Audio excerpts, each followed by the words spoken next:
Welcome back. Energy insecurity is a common phenomenon among New Yorkers in poverty. Roughly two-thirds, or 62% of New Yorkers who live below the poverty line fell behind on their utility payments, and almost 43% had utilities shut off. We speak now with Dr. Diana Hernandez, the co-director of Energy Opportunity Lab at Columbia University, and Matt Klein, the Chief Program and Impact Officer at Robin Hood, to talk about their latest poverty tracker report, the prevalence and persistence of energy insecurity in New York City. Thank you both so much for joining us. Thank you. So to start off, for our viewers who may not be aware, let's talk about the definition of energy insecure. What does it mean to be energy insecure? It means that you have an inability to meet your household energy needs. And that means that there are kind of economic factors that make it challenging to pay a utility bill. Sometimes it also has to do with housing and whether or not your housing is efficient and able to produce comfort. And then it's also about coping. So the kinds of things that people do when they're facing financial or physical challenges in their housing. And you did mention some economic factors. So tell me a little bit about who would be the most affected by energy insecurity. Well, one of the things to understand is that energy insecurity affects so many New Yorkers. So in any given year, 700,000 New Yorkers have a utility shut off. And when we look over a 5-year period, that number gets to 1.5 million. So one of the benefits of this report is that it's part of the poverty tracker, which is a representative sample survey that goes to the same New Yorkers over multiple years. So we can follow what happens to individual families over time. And so then we see that energy insecurity is often not just a one-time thing. It can be a ongoing thing. But beyond sort of the broad, widespread effect of energy insecurity, we see that it's concentrated, as you might expect, among folks who are economically struggling. So as you mentioned at the outset, folks who are living in poverty are seeing rates of shut-off at almost 50% in any given year over a 5-year period. And we also see that it's not just shut-offs, it's also falling behind on payments. Yeah, and on Open, we've discussed food insecurity, housing insecurity, but for some reason, energy insecurity is not necessarily at the top of the list for policymakers. And that's something that your team found throughout this report. So why do you suppose that is?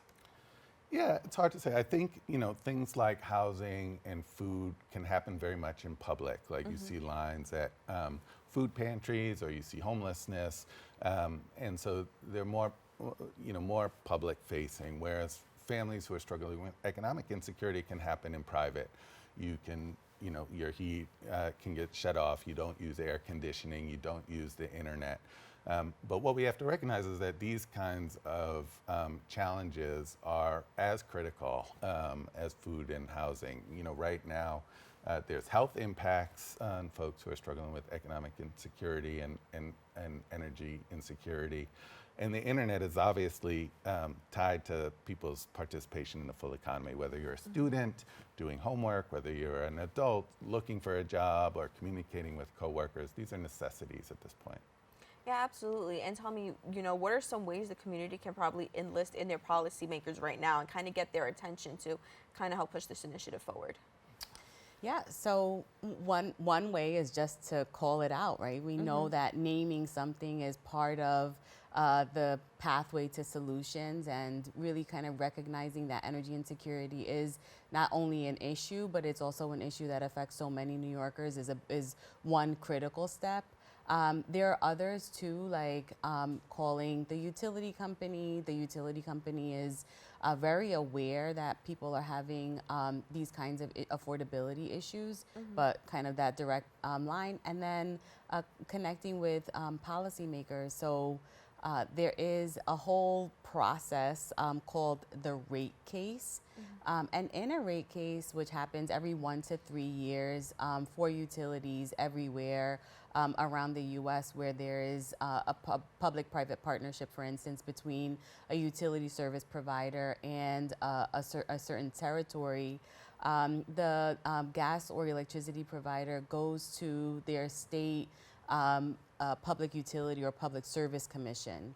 And they justify why rates need to be increased. And they say, we need so and so X amount of dollars to offset the infrastructural investments that we're making, the staff that are necessary to deliver these services to your home. The supply side, there's no profit to be made, but on the delivery side, there is. So when you look at your utility bill, there are the two sides. There's the supply side, which the utility says we'll pass it down at cost, but where there's profit to be made and where there's a guarantee of profit is on the rate of return for utility deliveries, the delivery of utility services. And that's what ends up driving up the cost. Now, the cost of delivering services is increasing in part because utilities now have to harden the infrastructure. Climate change is really challenging so much of what we know on the built environment. And because of that, it makes it that much more expensive and it translates into higher bills. I was looking at my bill the other day, and just to deliver services to my unit costs about $100, right? So that has increased substantially. In the last rate increase, for instance, that was negotiated in 2023, you'll see an increase of $65 per month for electric and gas utility customers by 2025. And so, Matt, more than 1.5 million New Yorkers have lived in a household where their utilities have been shut off at least once. Tell us a little bit about how this is continuing to affect the lives of average New Yorkers. Right. Well, you just think about what a utility means to an average New Yorker. It means you can live, you can cool yourselves as our summers are getting hotter. In climate change, our weather is getting more intense, so winters can be colder.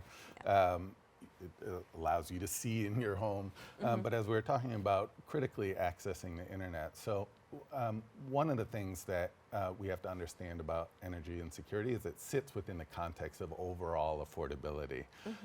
So as Diana mentioned, there's often trade-offs for folks between paying an energy bill or a utility bill or going hungry or having enough to eat or paying rent. And so the focus for policymakers has to be on overall affordability in New York. That's housing, that's increasing wages, that's making sure that energy is considered in the necessities that people have to live with. Absolutely. And so let's talk about one particular initiative, the Energy Opportunity Lab. Tell us a little bit about it. So I am the co-director of the Energy Opportunity Lab, which sits in the Center on Global Energy Policy at the School of International and Public Affairs. I'm also a tenured faculty member of the School of Public Health, and I run an energy equity housing and health program there. But the Energy Opportunity Lab is really this kind of exciting opportunity to translate research into policy and practice with an emphasis on energy affordability and energy access. Domestically, that looks like basically raising awareness about the issue of energy insecurity. We know that nationwide, 1 in 3 households are energy insecure. We also know that this has huge implications for health. Because it has, there are mental health concerns, respiratory health, cardiovascular health, but also, to Matt's point earlier, the idea that people that are living with electronic medical devices are also more likely to be energy insecure. So at the Energy Opportunity Lab, we're trying to find solutions and really driving the case for understanding what energy affordability means for our populations now. And as we transition to a green, clean energy economy, what that means in terms of who gets to participate in that clean energy economy, but also what it means for reducing the risks and harms that now exist because of energy insecurity. And as we're approaching now we're more toward the tail end of summer, right? But Matt, tell me a little bit about how some of these challenges are exacerbated during the warmer months. Well, just as Diana mentions, a lot of the health impacts are more severe in the summer months. And we're also just seeing summers become hotter and longer. So as the effects of climate change are felt, energy insecurity is increasingly important. But I also want to say it's not an intractable problem.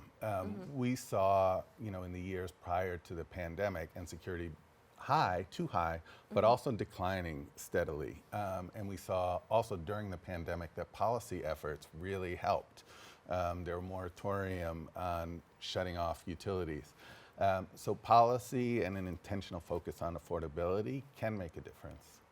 Yeah, absolutely. And as we start to wrap up, can you both tell us a little bit about what can be done to help mitigate the issue of energy insecurity?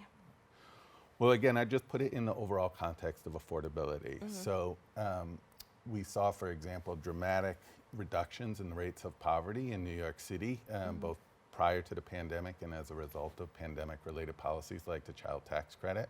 We need to see the child tax credit continue. We need to see wages continue to go up, particularly for hourly workers. All of that helps reduce energy insecurity. But then we also have to take the specific policy steps to make subsidies more broadly available and make it easier for families to know how and where to access those supports. Absolutely.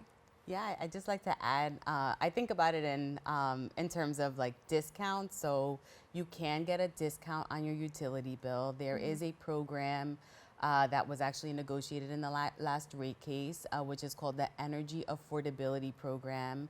If you are on SNAP, if you are on WIC, if you are on other means-tested programs, you can be automatically enrolled. If you're on Medicaid, you have to apply separately, but you can definitely enroll that way.